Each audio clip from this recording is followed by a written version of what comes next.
Qu'est-ce qui est fait pour asseoir la paix dans la durée? Moi, je crois qu'il faut d'abord rappeler les erreurs de parcours. Je prends un deuxième risque de dire que nous avons commis des erreurs pendant plus de 20 ans en signant des accords de paix. Ça a été des accords de piège.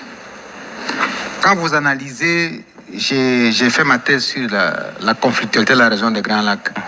Quand vous analysez une vingtaine d'accords signés entre le gouvernement congolais, les RCD à l'époque, les CNDP, les M23, vous vous rendez compte que tous ces accords étaient signés au bénéfice de Kigali. Même quand vous lisez l'accord cadre d'Addis Abeba, vous ne listez nulle part les obligations du Rwanda dans l'accord cadre d'Addis Abeba signé en 2013. Mais vous lisez les obligations de la RDC. Donc tout l'écosystème a été construit pour en fait travailler en faveur du Rwanda que de la République démocratique du Congo. Et c'est pourquoi moi je déconseille, comme l'un des experts de la région des Grands Lacs, la signature de nouveaux accords basés sur le partage du pouvoir. Parce que ça va nous ramener dans ce que le président de la République a décrié depuis longtemps. On va intégrer encore au sein de nos forces armées des éléments qui vont être là pour nous surveiller comment on est en train de construire l'armée, détruire cette armée de l'intérieur, ne pas permettre que finalement la RDC puisse avoir une armée efficace. Le Rwanda, pour se stabiliser, n'a pas signé d'accord. L'Ouganda, pour se stabiliser, n'a pas signé d'accord de paix. Ce sont des exemples qui montrent que ce qu'eux n'ont pas fait, nous l'ont imposé.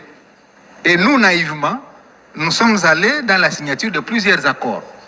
Quand vous partez de 99, accord de Lusaka, vous venez à l'accord de Sun City, vous venez au pacte de stabilité de 2006, vous venez aux actes d'engagement de 2008 avec les CNDP, vous venez à l'accord de paix du 23 mars 2009, jusqu'aujourd'hui.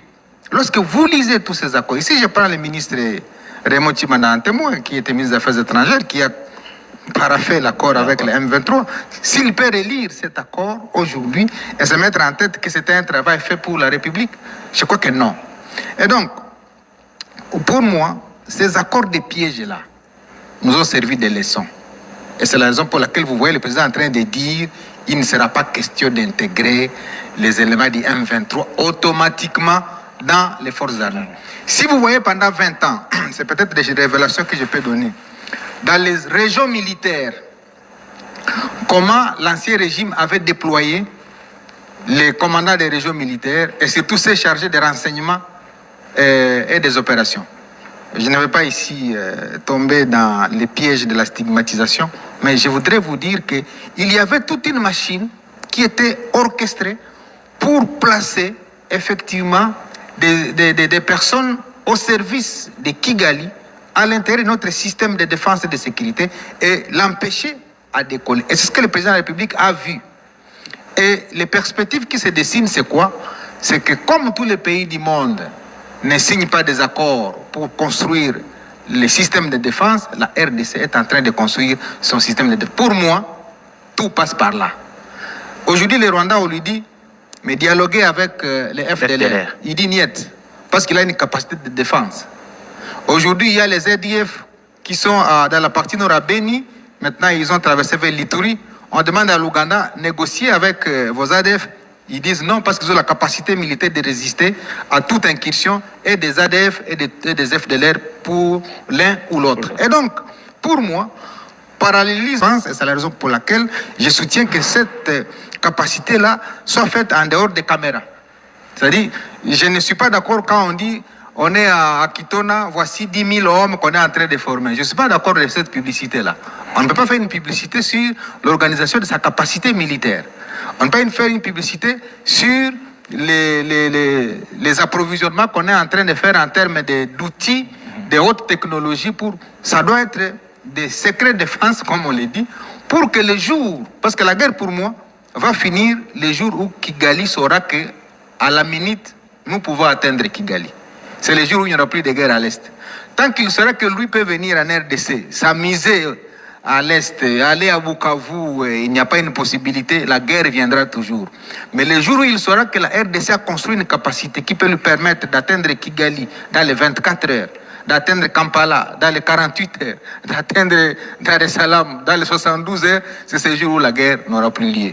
Et tous ces prétextes de FDLR et de ceci, en fait, les réseaux internationaux, ça sont servis. Aujourd'hui, nous sommes heureux que on est en train de couper les liens, comme je l'ai dit. Quand on signe avec les Américains, c'est pour dire tous ces minéraux que vous preniez du Rwanda, prenez-les en RDC. Vous vous rappelez qu'en 2023, l'Union européenne avait même signé un MOU avec le Rwanda pour les matières qu'ils appellent matières critiques, c'est-à-dire nos minéraux stratégiques.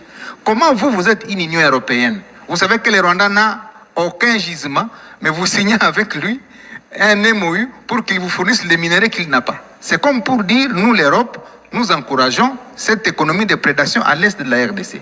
Et nous sommes allés couper à la source ces partenariats. Je reviens des Émirats arabes unis, où tout l'or, en provenance du Rwanda, s'est dirigé.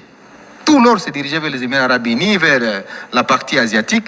Nous venons de signer un grand accord le 2 février 2026, un accord qu'on a appelé accord de partenariat économique global.